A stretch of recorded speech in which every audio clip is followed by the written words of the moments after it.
Good afternoon and welcome to Standpoint. I am Veronica Danikboy. All animals are equal, but some are more equal than others. That's now the case when it comes to Nigerian politics. The political system has been skewed to favor the rich and powerful. Ingredients that once mattered in selecting leaders have been sacrificed on the altar of money, power, ethnicity, and religion. Once upon a time, only Nigerians with character and ideas contested elections. They didn't need to have billions of naira in their possession, neither did they need godfathers who have looted the nation's treasury. They only needed ideologies that resonated with the people. But nowadays, the political structure has become so degraded and imbalanced, so much that a certain class of the country have been silenced.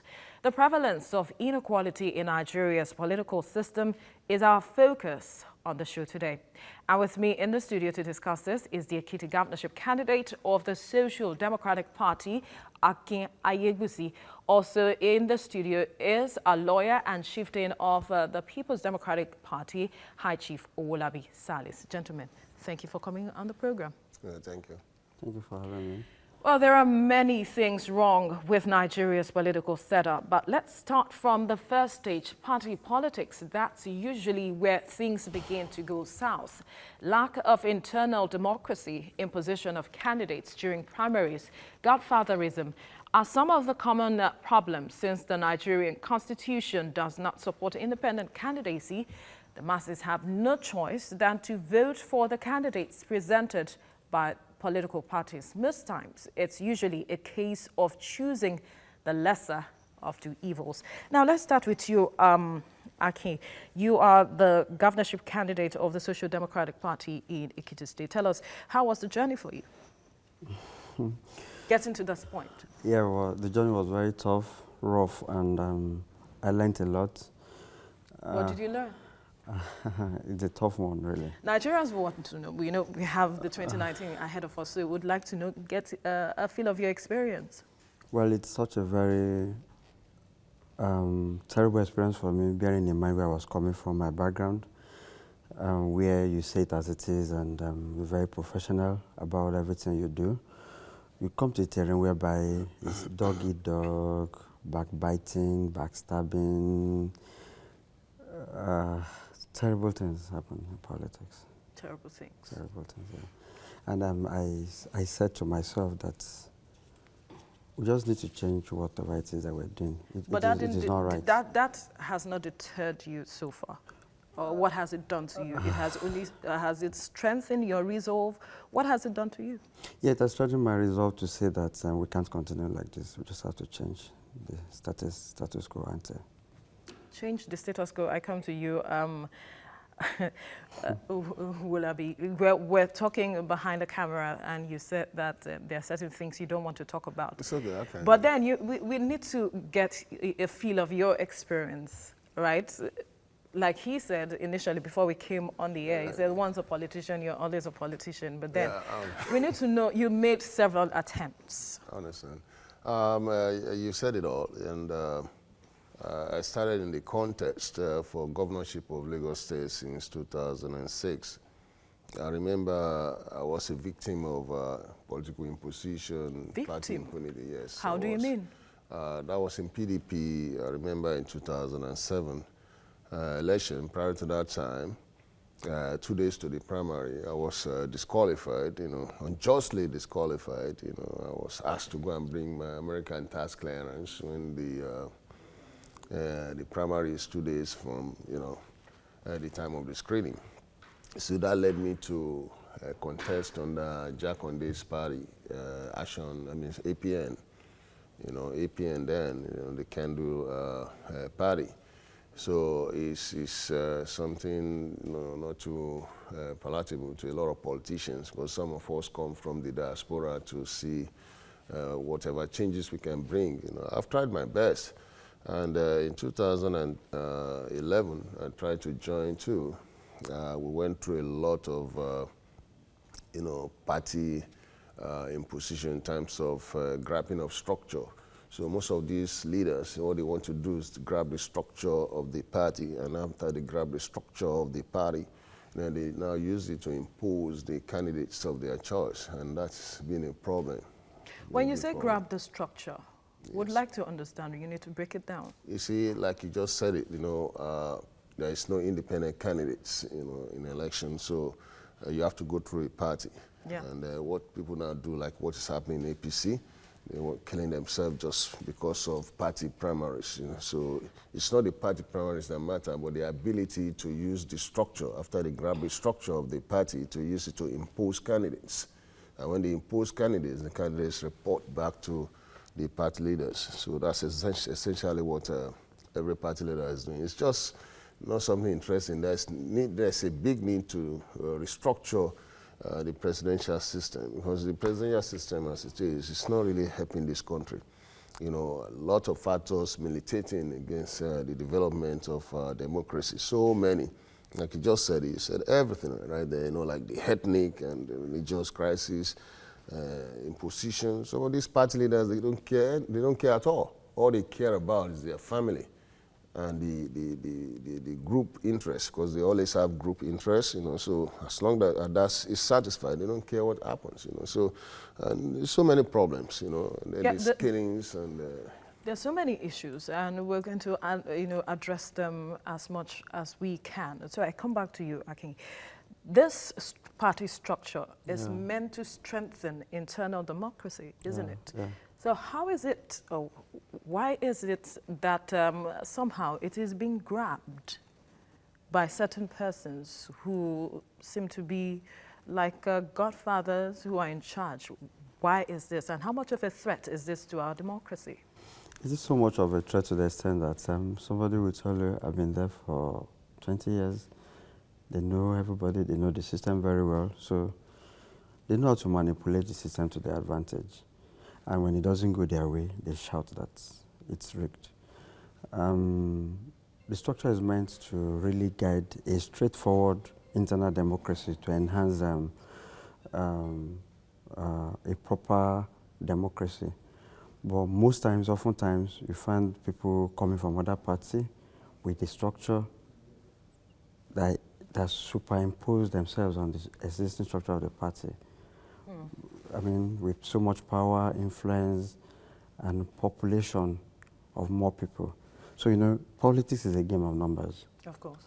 So, for instance, somebody coming from PDP, for instance, like I said, to SDP, a younger party, a smaller party, it ensures that it comes with as many supporters as possible, and ensures that they get into the party structure. And when they come, so they take the day, they dictate what happens. And like I said, it's a game of numbers. Yep. So they take the day most times. But then, is this why some section of the society believe that it is because the issues that have to do with ideology no longer exists in a party? This is why we're having all of this happen, because where a certain party's ideology is important and seen to be that which the party upholds, this would not happen. Yeah, the issue of ideology in Nigerian politics, I don't think is something very important to some of these party leaders, so unless you have to follow the ideology of whoever is dictating the pace of things. For me personally, I don't believe in all this ideology thing, because if you look at the Nigerian Constitution, the Chapter 2, fundamental policies of the country, the ideology is already stated there. So, and quite a lot of people in government follow the Chapter 2 of the Constitution. So, but,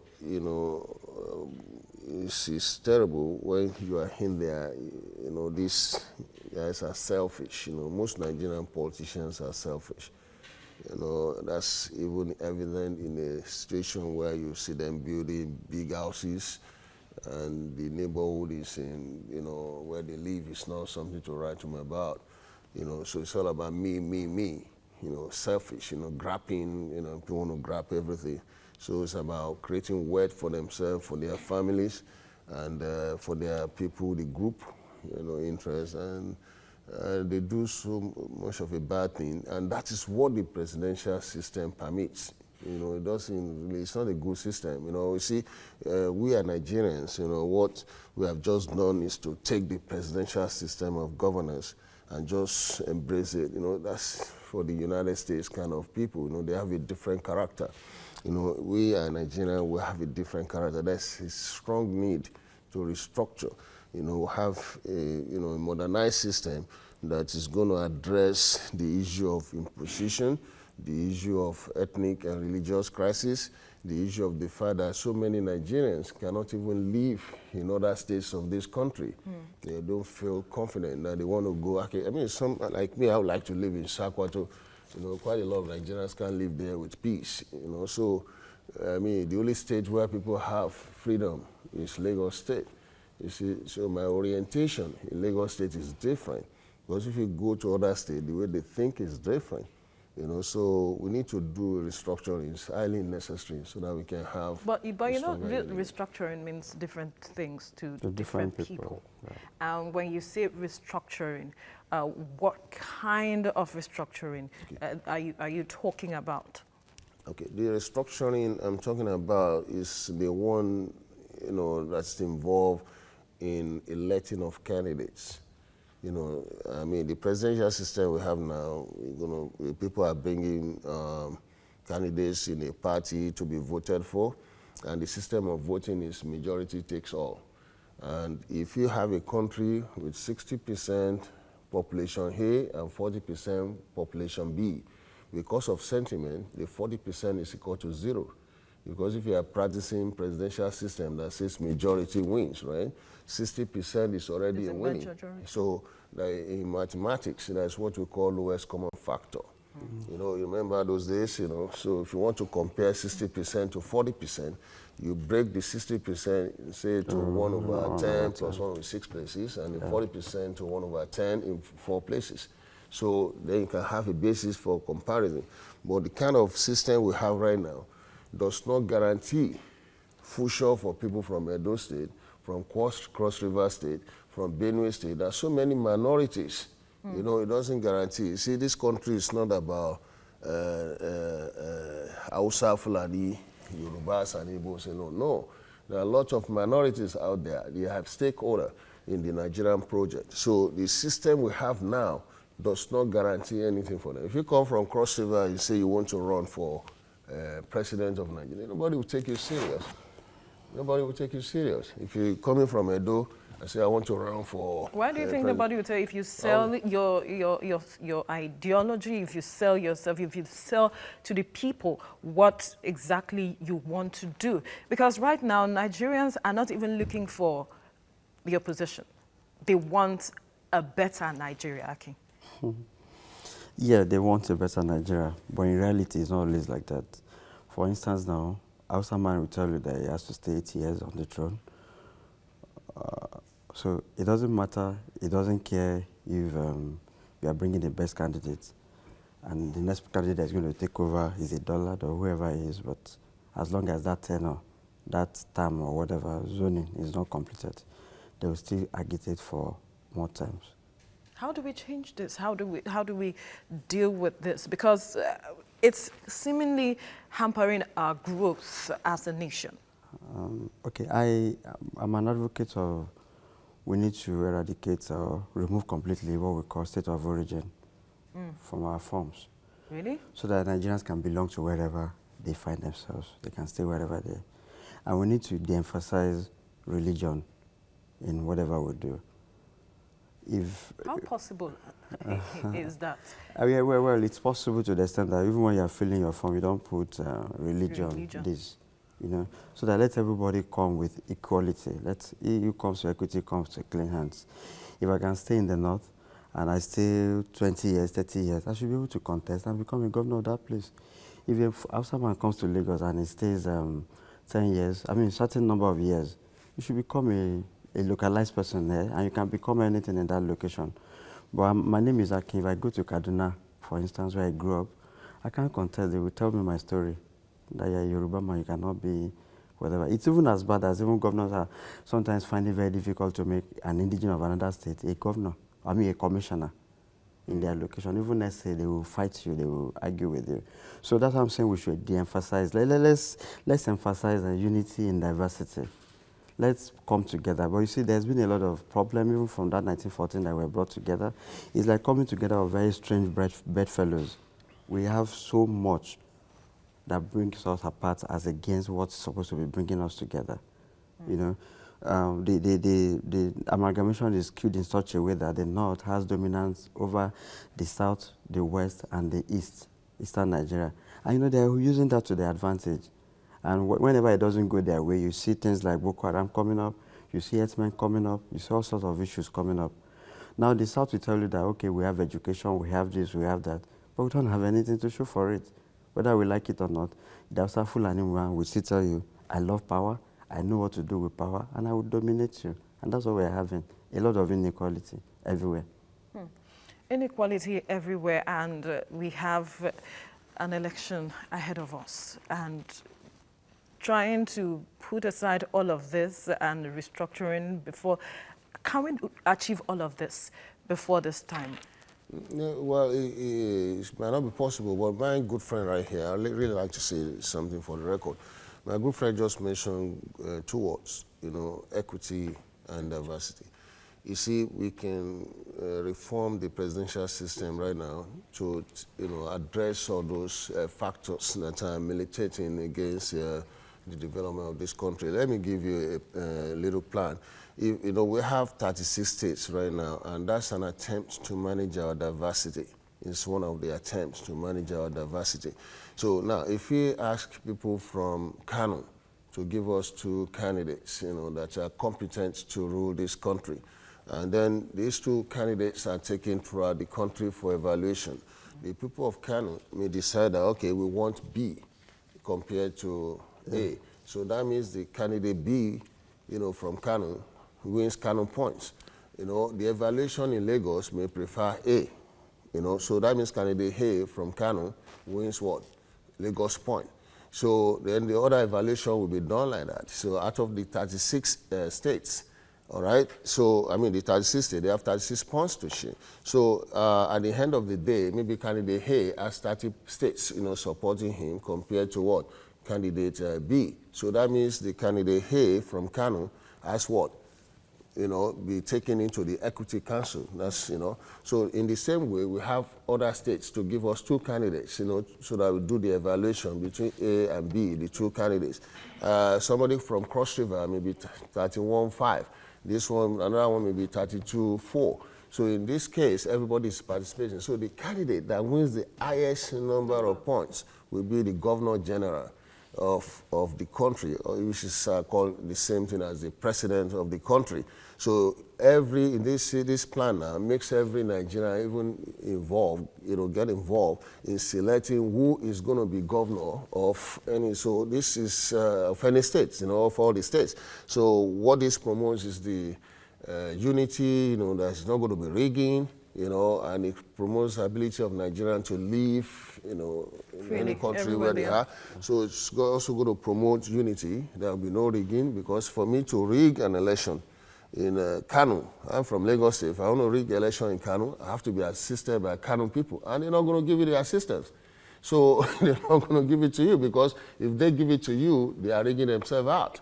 So it's kind of solve all the problems. That's just basic, you know, adjustment we can do in the presidential system. And it also reduces the incumbency factor. Because today, if an incumbent say, okay, I want to contest, no other person want to contest.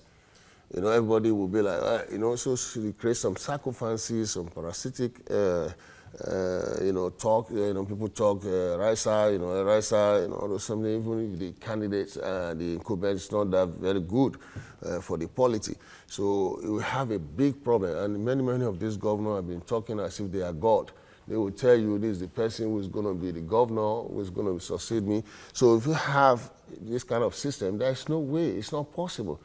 It's not possible, because it creates a sense of belonging to every part of the country. So everybody will be able to put in their best, you know, then the minorities will have their proportional opportunity, you know, to become, a major stakeholder, become the governor general president of this country. So they have that proportional interest. If you are 10% of the population, you have that 10% chance of becoming the president of the country. That's just basic restructuring we're talking about. All right, let's quickly go on this break and we'll return to talk more. Stay with us.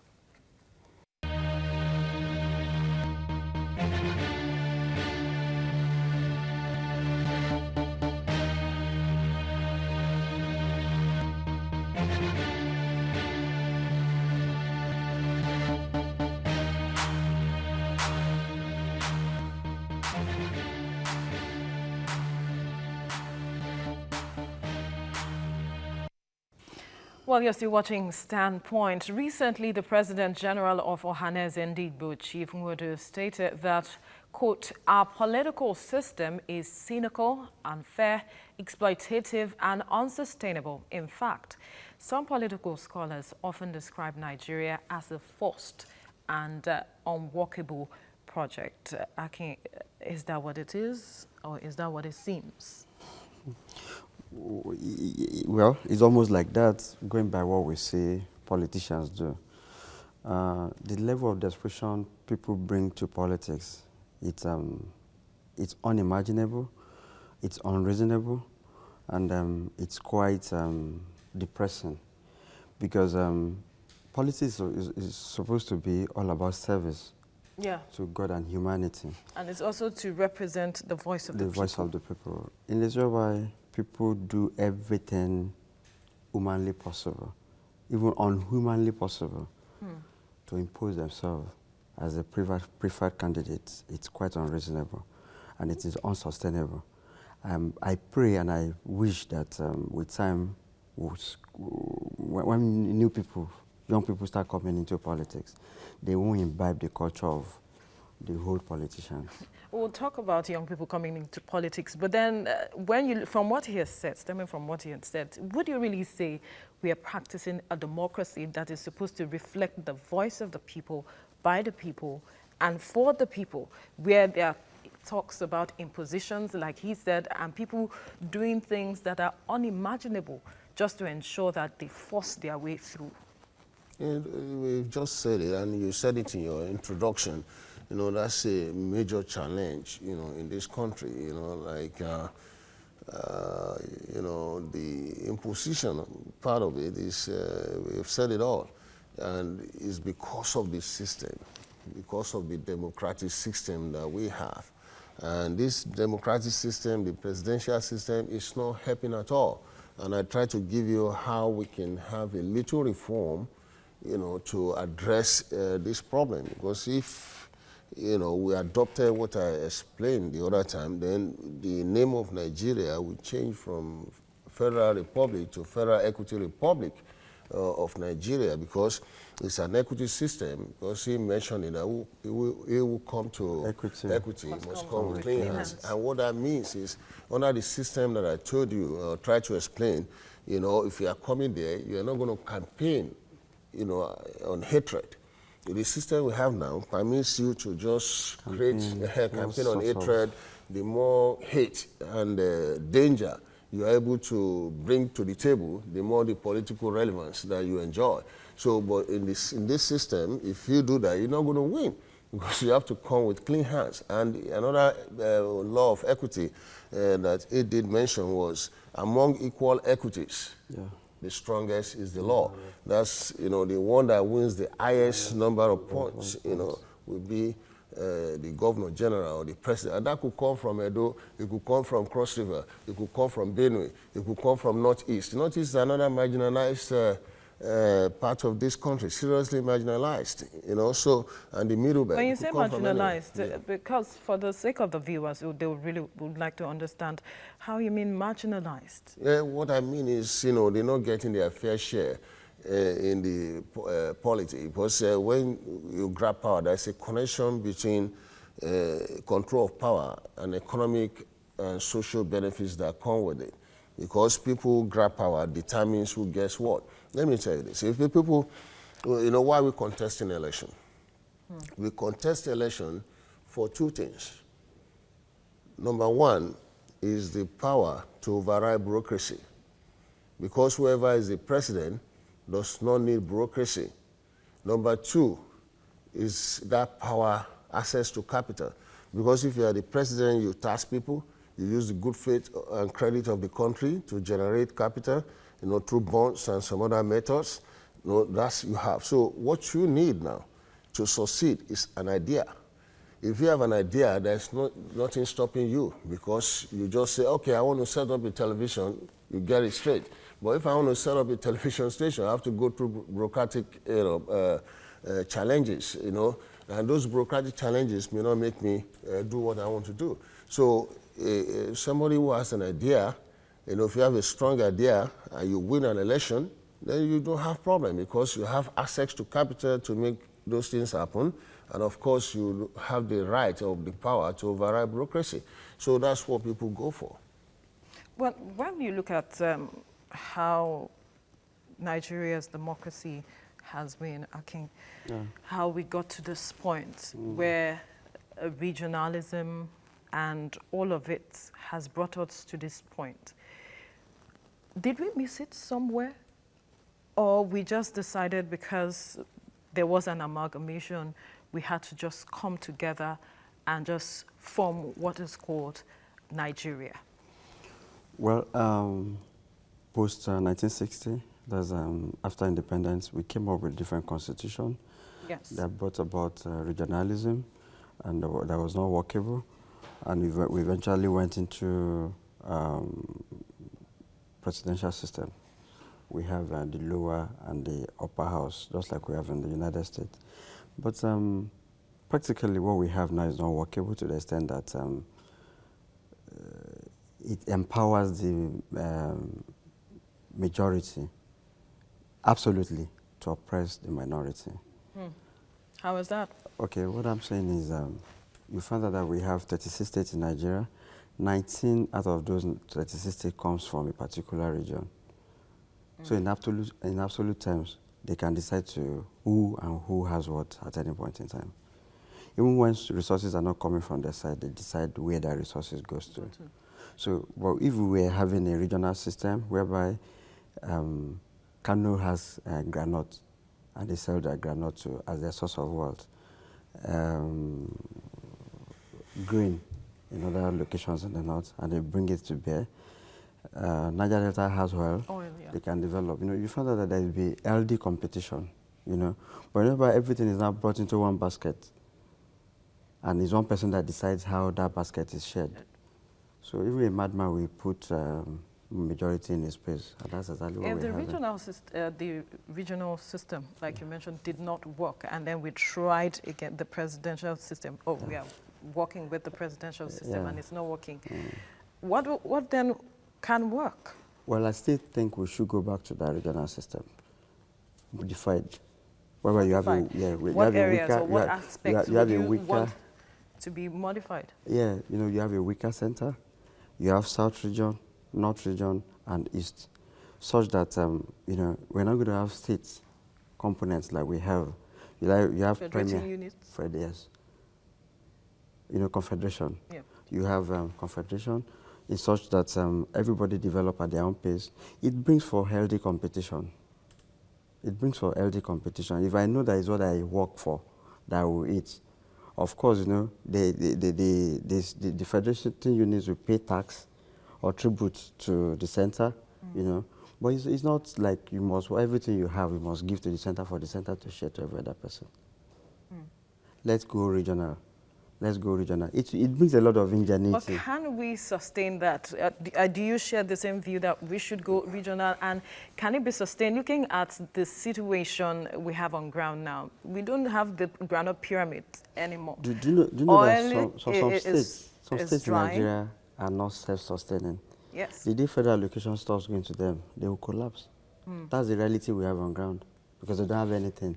No IGR. No development. So in fact, they just collect. That's what I'm asking. Can we get back to this regional system, like he has mentioned, and how sustainable would it be? Looking at. No, I partially disagree on the issue of competition.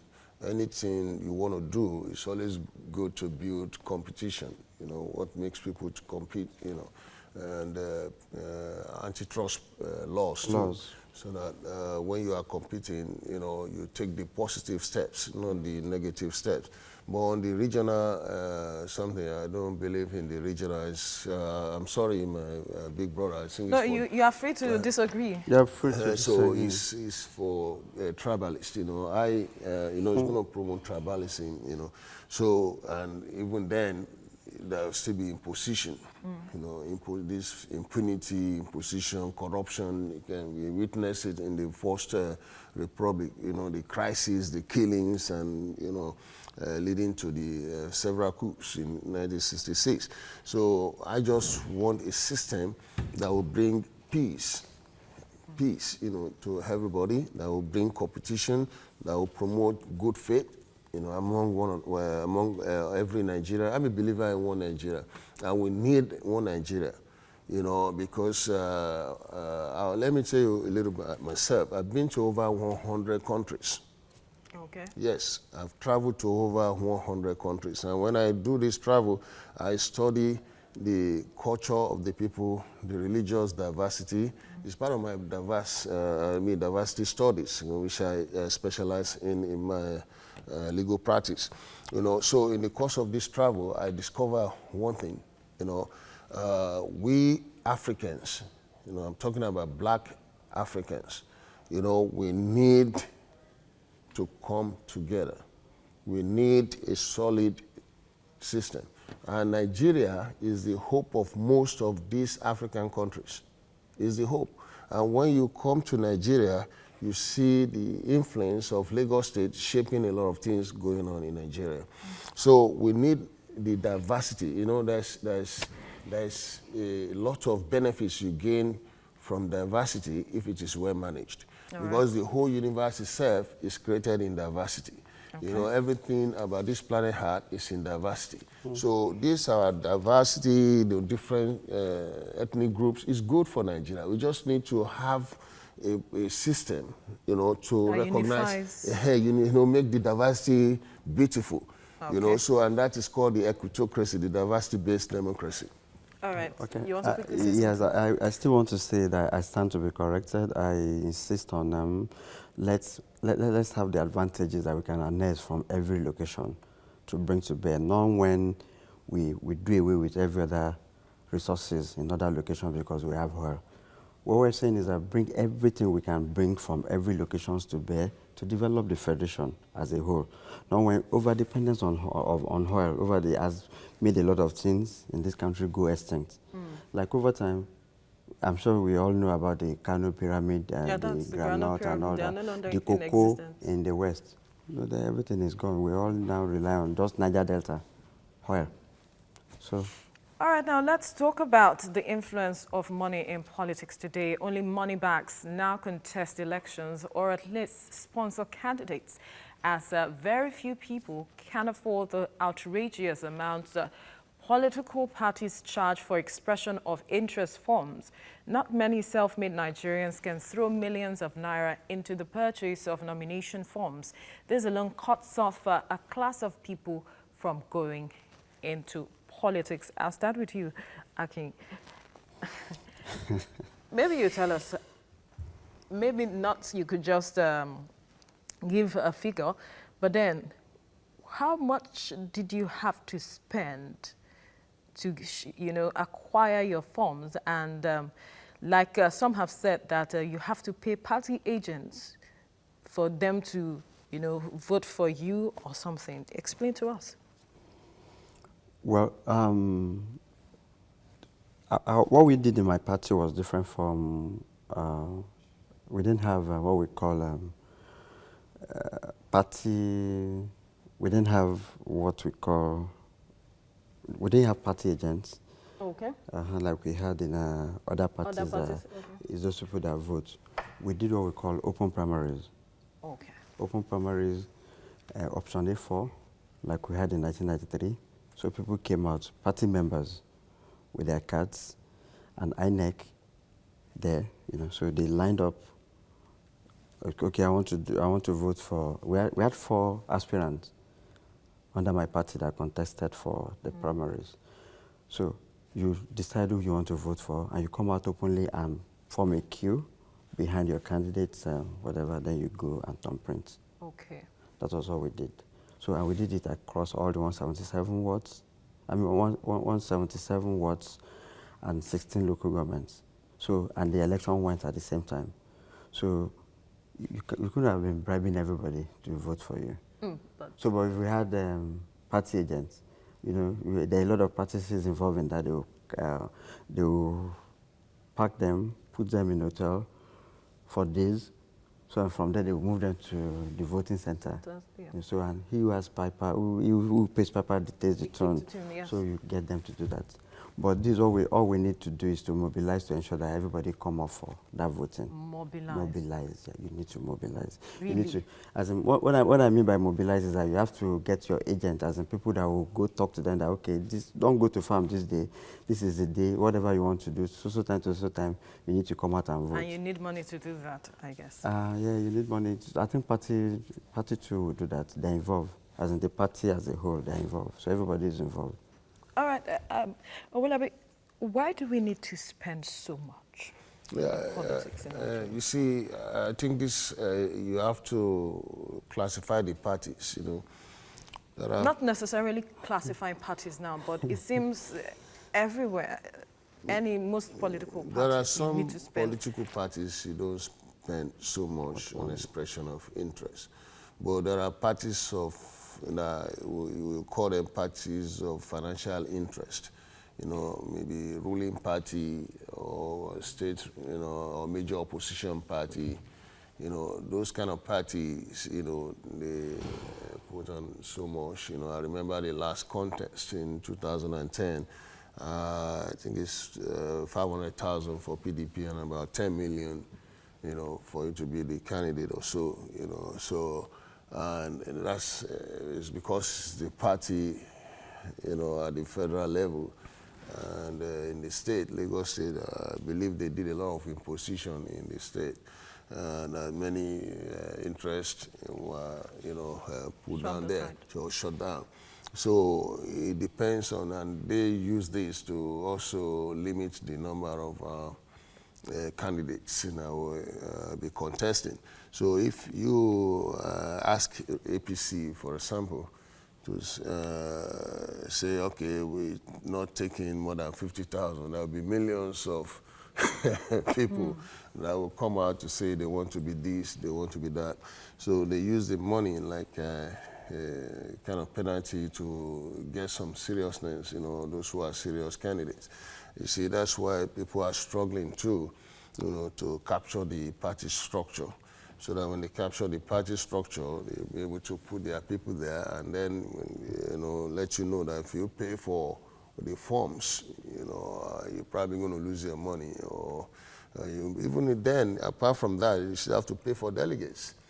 You know, you still have to pay for delegates. And many of these, you see, this is how people, this is the real problem. This is the real problem. You see, there are quite some young people now who say... Who have indicated interest. That they want to be president, yes. Okay? You see, I said it somewhere, substantively they are qualified to become president of this country. But then, procedurally, they can't make it. Because even the president of Nigeria has to buy what we call circle of interest, circle of influence.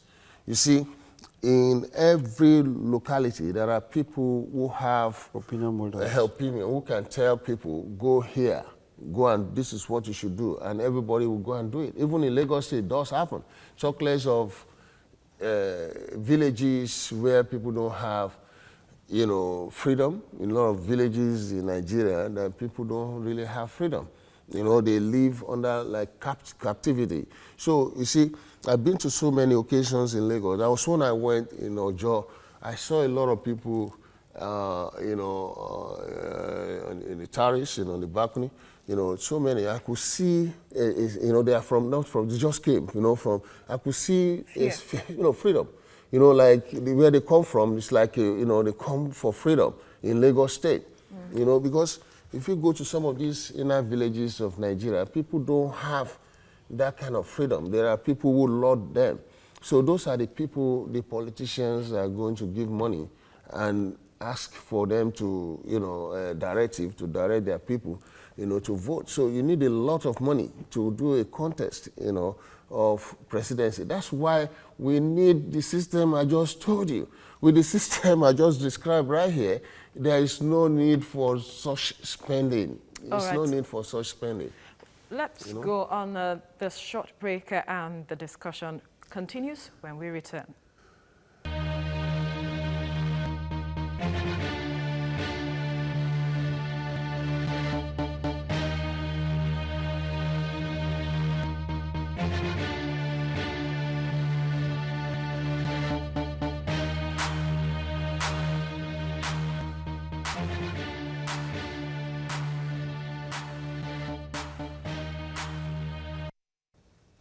All right, so you're still watching Standpoint, and I still have my guests in the studio. Now, before we went on break, we were looking at the role Money Please. And, before we came on, out of the break, you were telling us about your experience. Now, some Nigerians believe that politics or our system has been designed to exploit and extract. Tell us your story. The poverty level in the society everywhere is so much that they ask you for money for everything. So they want to make you to pay for everything. Much as the party has, some party have the wherewithal to do these things, the onus still lies on the candidate to make some provisions to get some things done for the electorates. But like I was telling you about my experience, I contested against three veterans. One was a former deputy governor and a former deputy governor and a former MD of Wema Bank.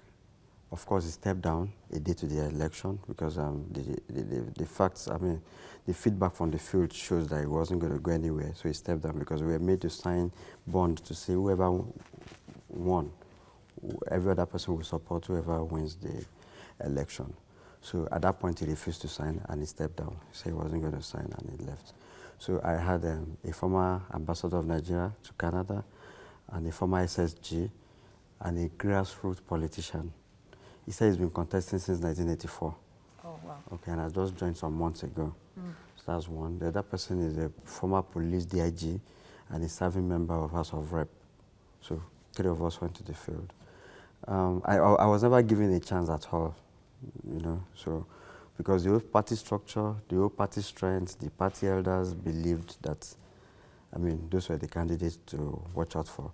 So in one of our strategies, and I said, okay, if we're going like this, the party structure, everything is in the hands of these people, so are we going to have a chance? So I called on the youth and I said, okay, this is your time, and this is the only opportunity you have to make a difference, or else we will be having a wasted generation. And actually, if nothing is done drastically to improve what we presently have on ground, we're going to have a wasted generation.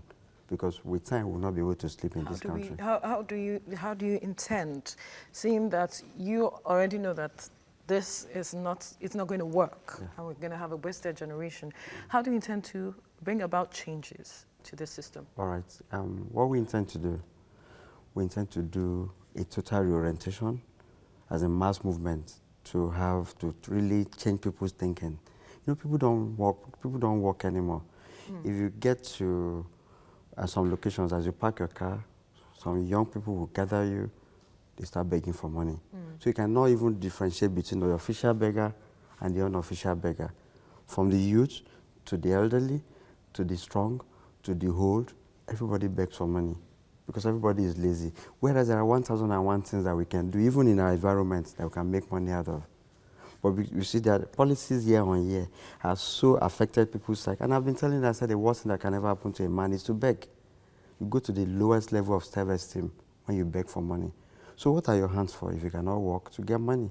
And we have a lot of graduates out of frustration, no work, no industry, no policy that has empowered them in any way. They ride Okada. it's getting to a level whereby if you ask a primary school boy or girl that what do you want to become, there are no more role models. They will tell you that when they grow up, they want to become Okada riders because those are the people they see. So that's why I'm emphasizing the fact that if nothing is done drastically, we'll be having a wasted generation. And the politicians has really not helped the system because everywhere you go, they've exploited, they've taken advantage of those populace to the extent that, honestly, is a sorry and a very sad situation that we find ourselves. All right, now let's look at, let's talk about ethno-religious fault line in our political system. From the First Republic to the current democratic dispensation, politicians have always played the ethno-religious card. Political parties in the country even go to the extent of adopting zoning and other form of nepotist dichotomy during selection of candidates. Why is religion and ethnicity still a deciding factor? Okay, I mean, I said that before. If you don't mind, I would like to re-explain what we call diversity-based democracy. You know, ethnic and religion is one of those things that, you know, ethnicity and religion is one of the things that shape our diversity in Nigeria. And people tend to vote based on ethnicity and, of course, religion, which is normal because of attraction of sentiments. You know, people get attracted to their sentiments. But then, you know, like I just said, you know, please bear with me to explain again that we need to do a little reform, you know, into the democratic system. We have 36 states. 36 states is one of the attempts to manage our diversity, you know, so if we have two candidates, for example, presented from Kano, and these two candidates are to be evaluated across the country, whether A or B, people of Lagos State may say we want candidate A from Kano. People of Abia may say we want candidate A from Kano. People from Delta may say they want candidate B from Kano. These two candidates, A or B from Kano, they have 36 states or points, you know, to win. Candidate A from Kano may end up winning 30 points against B, 6 points. So we take that candidate A from Kano, we put him in the Equity Council. Okay, in the same way, we ask other states to bring two candidates to evaluate. A candidate from Delta may win 31-5. Okay, we take that candidate, put it in the Equity Council. You know, the one from Edo maybe 36-0. We take that candidate, you know, B from Edo, for example, 36-0. We take the B, you know, put it in the Equity Council. So all these Equity Council members now, one among them that wins the highest number of points or states will be the president or the governor general. In this case, there will be no ethnic and religious crisis because you can't play ethnicity.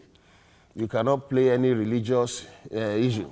Yeah. Religious card is not there. So that will be played that you cannot rig because for me to rig, you know, I'm from Lagos. If I want to rig in Delta, I need the people of Delta to assist me to rig. And if they do give me the assistance, what happened? They are rigging themselves what? Out. So nobody is going to rig for you. Then the issue of money will be played down because you're just going to waste the money anyway if you give anybody money. So what will happen is you're going to have what they call contestant booklet. You know, one per state. You look at the candidates on the contestant booklet and decide who do you want to vote for. So what this will promote is to promote ethnic harmony. You know, people will now go out there, if possible, pick a wife from your state. You understand?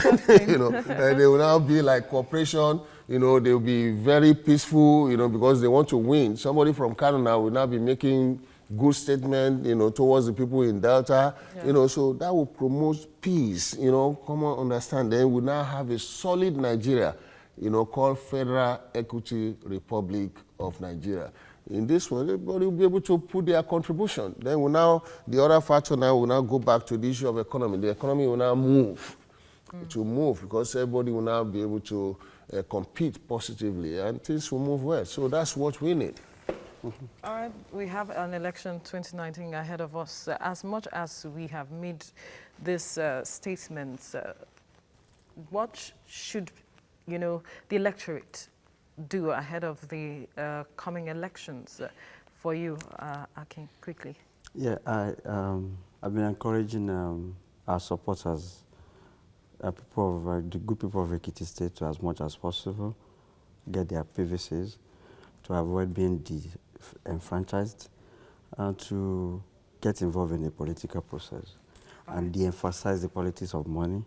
And I told them, as many people as I've spoken to, that when they give you money, collect it, but vote to your conscience. Listen to all the aspirants and do the right thing. All right, quickly, Owolabi, we need to wrap up. I don't know what's your question. You're wrapping up because... Well, I'm a believer in One Nigeria, and I think One Nigeria is a genuine concept to me. And what we just need is to do a restructuring so that every Nigerian, no matter where you come from, you have a sense of belonging. You have equal participation. You have proportional participation. It might not be equal because of population, but proportional, so that you are not marginalized. Everybody is on board and be able to have a solid country. Thank you. Thank you, gentlemen, for coming on the show. Well, that's our package on today's edition of Standpoint. Thank you so much for watching. Remember, you can watch a repeat of this edition tomorrow by 7 a.m. I'm Veronica Danikboy. Enjoy your weekend.